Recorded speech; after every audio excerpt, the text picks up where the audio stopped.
Monsieur le Premier ministre, l'observation des faits dans le présent, dans l'histoire, dans le monde et en France nous fait penser que les plus grandes difficultés sont devant nous sur le plan sanitaire, économique et social. C'est pourquoi nous croyons à la méthode du collectif, de l'intelligence collective et de la coordination la plus ferme possible des moyens à mettre en œuvre que nous nommons la planification, vous aussi comme moi.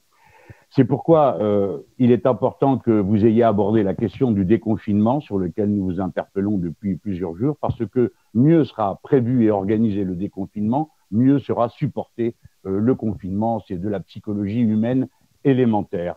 Mais ça m'amène tout de suite à vous demander quelle méthode va être employée pour organiser ce déconfinement, quel calendrier nous proposez-vous et quel contrôle parlementaire nous pourrons exercer sur ce plan de déconfinement.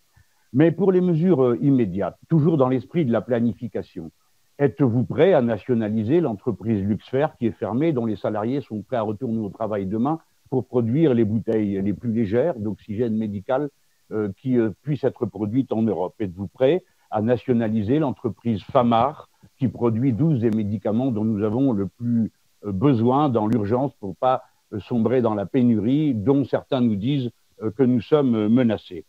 Et j'ajoute que je vous demande si vous comptez réquisitionner les industries textiles, parce qu'il ne suffit pas de réquisitionner les industries qui produisent déjà des masques.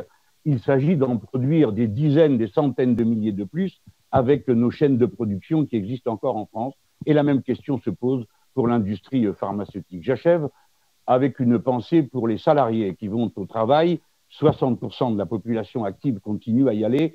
Et ce matin, on a vu sur les quais du RER beaucoup de gens en région parisienne se préparent à aller au travail. Alors, quels moyens de protection leur annoncez-vous pour mener leur travail? Est-ce que vous appelez et vous demandez qu'on leur permette d'exercer un contrôle sur les conditions sanitaires et matérielles de la production et de l'échange pour que cet aller au travail ne soit pas aussi une façon de jouer sa propre existence?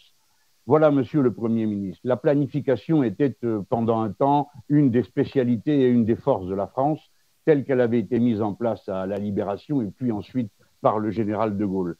Est-ce que vous ne croyez pas que le moment est venu d'installer cette cellule de crise, de coordination qui permettrait au Parlement de contrôler, au gouvernement de disposer? Je vais commencer ma réponse sur la question des médicaments, parce qu'elle a été posée deux fois et qu'elle est une des questions les plus importantes que nous avons devant nous. J'ai dit au début de mon propos que nous étions dans un combat long et difficile, dans un combat mondial, et qu'il y avait à la fois des choses qui renforçaient l'espoir et d'autres qui pouvaient inquiéter. Je crois, en tout cas c'est ce que me disent les sachants, que jamais, ni en France, ni dans le monde, il n'y avait eu autant recours aux services de réanimation. Jamais. Ce qui évidemment suscite des tensions très fortes sur les matériels et les médicaments nécessaires à cette demande, à satisfaire cette demande considérable de soins de réanimation. C'est ce qui explique que dans les domaines sur lesquels nous avons une industrie nationale qui peut pallier ou qui peut répondre à cette demande croissante, nous ayons mobilisé les acteurs.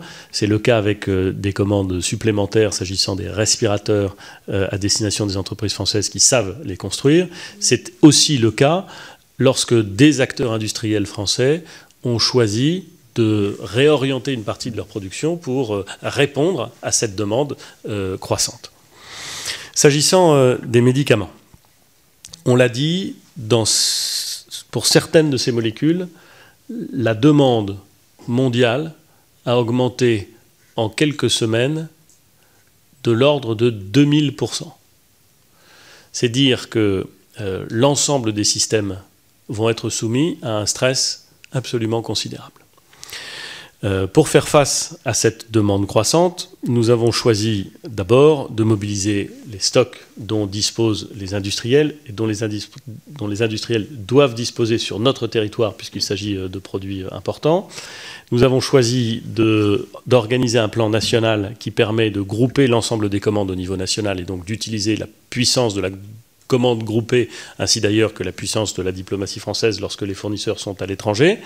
Nous essayons de veiller jour par jour à la bonne affectation des molécules et des produits là où c'est nécessaire. Mais je veux dire la vérité, le stress et la demande sont considérables. Et donc, là où on avait l'habitude de disposer de stocks de moyen terme, voire de long terme, on se retrouve parfois, c'est vrai, à gérer des stocks de très court terme. Ce qui induit un stress supplémentaire de la part pour les équipes soignantes, je le comprends parfaitement, et ce qui oblige à une gestion très fine, très réactive de la circulation des molécules, de la circulation des stocks là où les besoins sont nécessaires, de la mobilisation des stocks lorsque c'est nécessaire. C'est aujourd'hui le sujet sur lequel la concentration est la plus vive et sur lequel nous attachons le plus d'importance, si j'ose dire, dans les décisions qui sont prises et dans les approvisionnements qui sont nécessaires. Donc je ne cache pas la réalité. Nous pouvons tenir, nous avons de quoi tenir durablement, mais comme personne ne sait aujourd'hui combien de temps le pic ou le plateau va durer, nous savons que nous devons faire attention à la gestion de la ressource et nous savons que nous devons augmenter les capacités de production nationales et internationales pour pouvoir répondre à cette demande dont tout indique qu'elle va rester très importante pendant très longtemps. S'agissant de l'utilisation des tests et des diagnostics dans la stratégie de déconfinement, nous avons déjà donné un certain nombre de réponses, mais le ministre pourra l'évoquer. Le président Mélenchon évoque la question de la méthode, du calendrier, du contrôle parlementaire sur les questions relatives au déconfinement. Le contrôle parlementaire, il sera complet. Si nous sommes ensemble ce soir, c'est parce que, par définition, tous les parlementaires doivent pouvoir poser des questions et le gouvernement doit y répondre en faisant la plus grande transparence sur ce qu'il sait, sur ce qu'il ne sait pas. C'est d'ailleurs la raison pour laquelle je dis au président Mélenchon que je ne sais pas répondre à toutes les questions qu'il pose s'agissant du déconfinement, parce qu'un certain nombre d'éléments nécessaires pour répondre complètement à sa question sont encore inconnus, pas simplement de moi, mais de tout le monde. Et que donc nous devons travailler sur des scénarios envisageables en ayant toujours à l'esprit que la sécurité sanitaire est première, en ayant évidemment à l'esprit qu'il y a là des questions de liberté individuelle, de liberté publique, des questions aussi d'impact économique. Et donc je ne peux prendre que l'engagement suivant. Nos réflexions sur l'organisation du déconfinement seront soumises au contrôle parlementaire. C'est bien légitime, c'est bien normal, c'est bien utile. Nous le ferons bien entendu. Le calendrier, je ne le connais pas encore, mais nous travaillons d'ores et déjà sur ce sujet. La méthode, ce sera probablement une méthode progressive. Je l'indiquais au début de mon propos, parce que je ne crois pas qu'on puisse imaginer un déconfinement général, immédiat, à une date donnée. Je pense que ce serait prendre un risque sanitaire d'un rebond de l'épidémie et qu'il faut donc que nous puissions affiner cette réflexion. Je le ferai évidemment avec vous.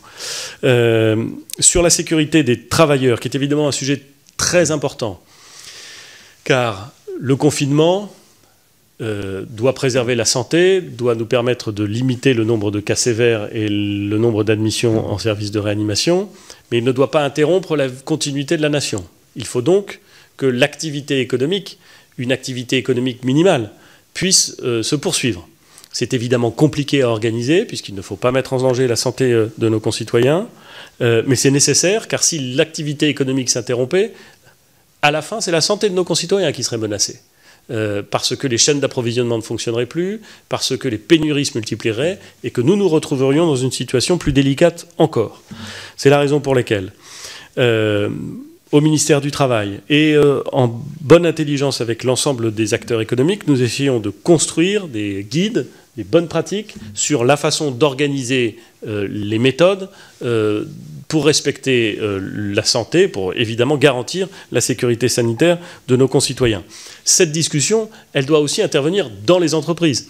Et on observe que dans de très nombreuses entreprises, c'est par une discussion entre les organisations syndicales et la direction qu'ont pu être définies les bonnes méthodes de fonctionnement peut-être un peu moins intenses dans certains endroits, parfois un peu plus intenses dans d'autres, qui permettent de garantir la poursuite de l'activité économique. Nous serons évidemment très attentifs à ce que ces guides soient distribués, à ce qu'ils puissent être mis en œuvre.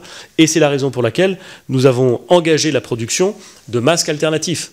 Car nous avons souhaité faire en sorte qu'à côté des masques chirurgicaux et des masques FFP2 qui sont à la disposition des soignants et qui doivent être à la disposition des soignants, et je rappelle, y compris les recommandations de l'OMS qui disent que la priorité c'est d'équiper en masques les soignants, et parce que nous voulons garantir que les masques FFP2 et chirurgicaux seront disponibles pour les soignants dans la durée,